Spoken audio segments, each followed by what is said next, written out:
தேமுதிக வந்து ஒரு நிலைப்பாடு எடுக்காம இப்போ வரைக்கும் தடுமாறுறாங்க. என்ன காரணம்? இல்ல ஆக்சுவலி வந்து பார்த்தீங்கன்னா, எல்லாமே வந்து தேர்தல் நெருங்கும் சமயத்தில தான் எல்லா கட்சியுமே ஒரு முடிவு எடுப்பாங்க. இப்போ வந்து ஒரு ரீசன் அதுக்கும் ஒரு ரீசன் சொல்றாங்க. நம்ம வந்து அதிமுக மேல் சபை எம்பிய வந்து இந்த வாட்டி குடுத்திருந்தாங்கன்னா, 100% வந்து அவங்க வந்து நாங்க இருக்கிறோம் கூட்டணிலன்னு சொல்லியிருப்பாங்க. பட் அவங்க அத குடுக்கல.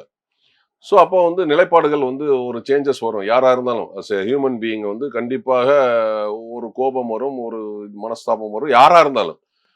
ஸோ, அதனால வந்து அவங்க வந்து சொல்லல. பிளஸ் அவங்க முடிவை இன்னும் தெளிவா சொல்லியிருக்கிறாங்க. நாங்க ஜனவரி 9ஆம் தேதி கடலூர் மாநாட்ல நாங்க வந்து எங்களுடைய நிலைப்பாட சொல்லுவோம்னு சொல்லியிருக்கிறாங்க. ஸோ, நான் வந்து தனிப்பட்ட ஒரு பொதுச் செயலாளர் அப்படிங்கிறவங்க முடிவு எடுக்காம, கட்சியில இருக்கிற அனைத்து நிர்வாகிகள், மாவட்ட செயலாளர்கள் எல்லாருமே கூடி பேசி தான் இந்த முடிவ எடுக்கணும். எடுப்பாங்க. அது எந்த கட்சியா இருந்தாலும்.